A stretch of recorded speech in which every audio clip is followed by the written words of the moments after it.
Nama saya Febri Hasan Siregar, NIM J1A1-19005, Prodi Teknologi Hasil Pertanian, Fakultas Teknologi Pertanian Universitas Jambi.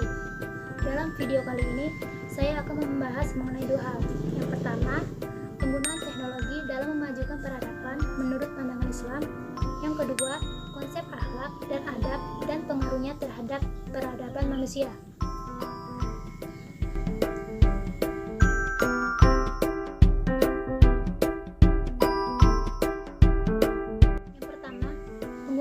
Teknologi dalam memajukan peradaban manusia menurut pandangan Islam. Sebelum kita membahas ke topik utama, kita membahas terlebih dahulu apa itu teknologi, manfaat teknologi dalam kehidupan sehari-hari, dan sejarah penerapan teknologi dalam Islam. Teknologi adalah keseluruhan sarana dalam menyediakan barang-barang yang dibutuhkan bagi kelangsungan dan kenyamanan hidup manusia. Manfaat teknologi dalam kehidupan sehari-hari, yang pertama, memudahkan manusia dalam mendapatkan informasi. Yang kedua, memudahkan pencarian informasi teman atau saudara melalui sosial media. Yang ketiga, menambah ilmu pengetahuan. Yang keempat, memberikan hiburan secara praktis. Yang kelima, memudahkan segala kegiatan atau urusan.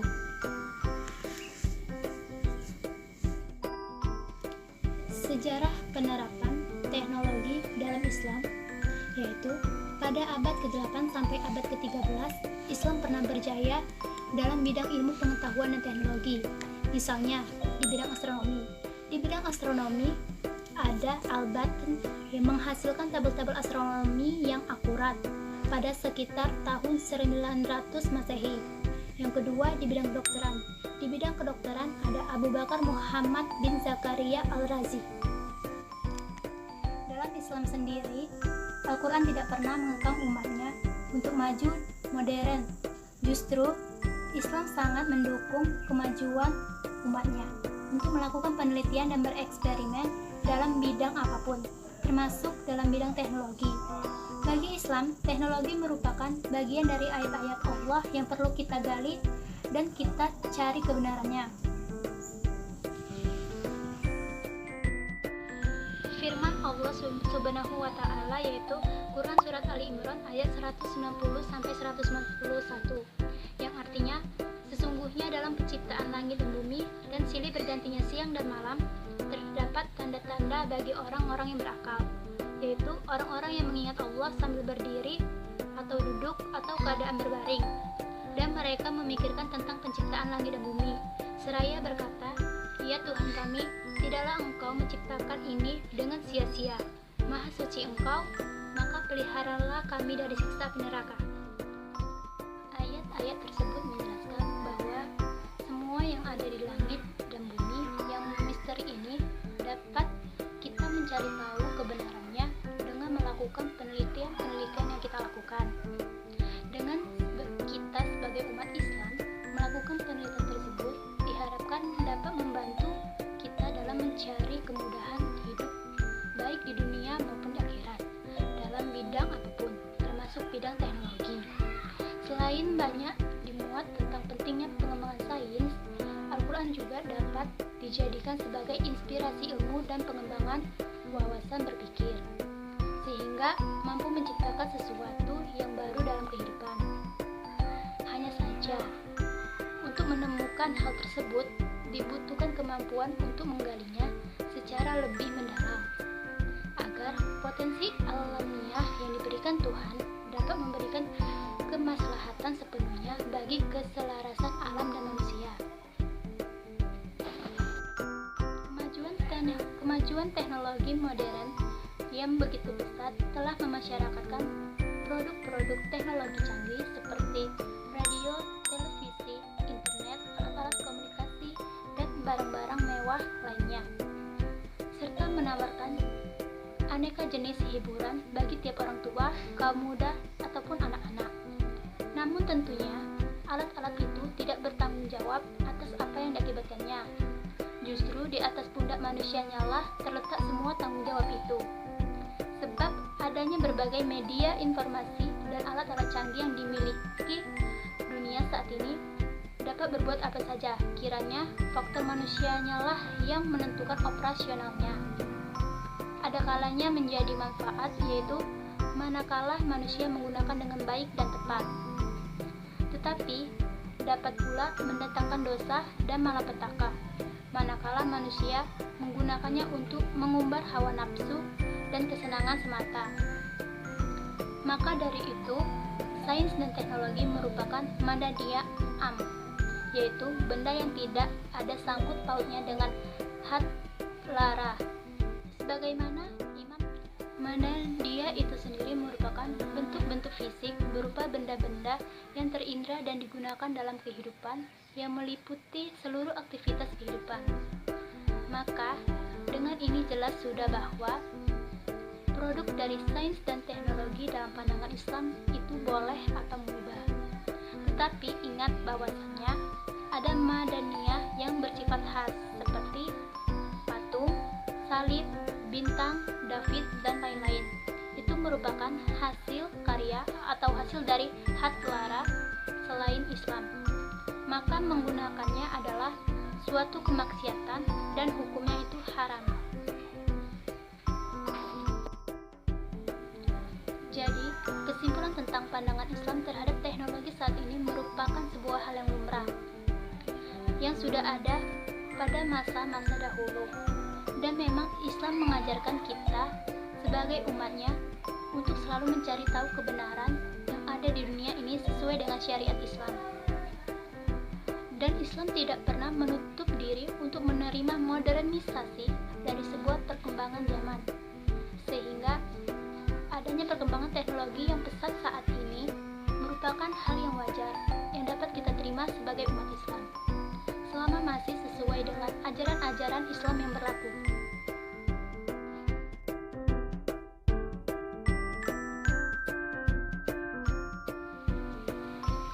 Yang kedua yaitu tentang konsep akhlak dan adab dan pengaruhnya terhadap peradaban manusia. Kita akan membahas terlebih dahulu pengertian akhlak dan adab. Secara etimologi, akhlak memiliki banyak makna, di antaranya budi pekerti, agama, tabiat halus, dan fitrah. Sedangkan adab secara etimologi yaitu kesopanan, kebaikan budi pekerti, dan akhlak.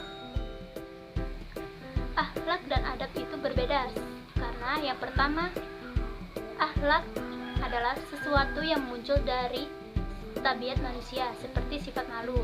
Sedangkan adab adalah perilaku dan ucapan yang baik seperti adab bicara dan adab makan.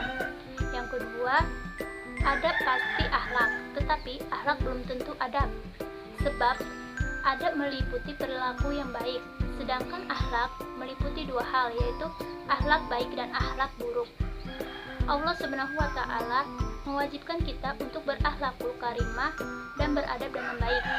Firman Allah yaitu Quran Surat Al-Furqan ayat 63 yang artinya, dan hamba-hamba Tuhan yang maha penyayang itu ialah orang-orang yang berjalan di atas bumi dengan rendah hati, dan apabila orang-orang jahil menyapa mereka, mereka mengucapkan kata-kata yang mengandung keselamatan.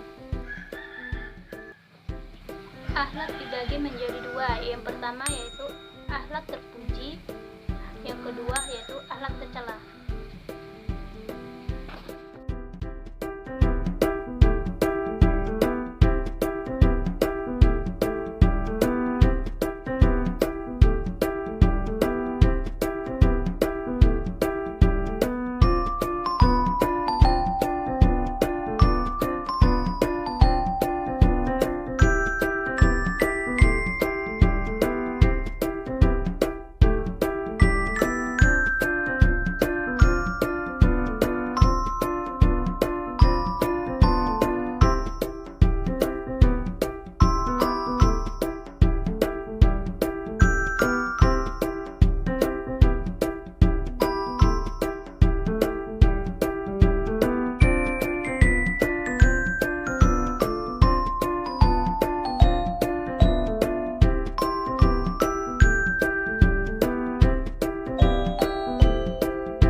objek, yaitu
pentingnya adab bagi manusia.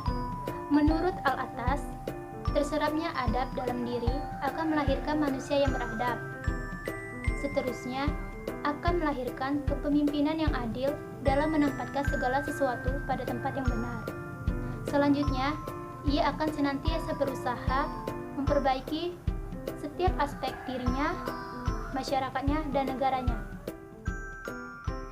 Selain itu, pentingnya adab bagi manusia karena adab menuntun manusia kepada tingkah laku yang baik dan menjauhkan diri dari tingkah laku yang buruk, serta dapat mengatur dan mengarahkan manusia kepada fitrahnya, yaitu menyembah dan taat kepada pancaran sinar petunjuk Allah Subhanahu wa Ta'ala.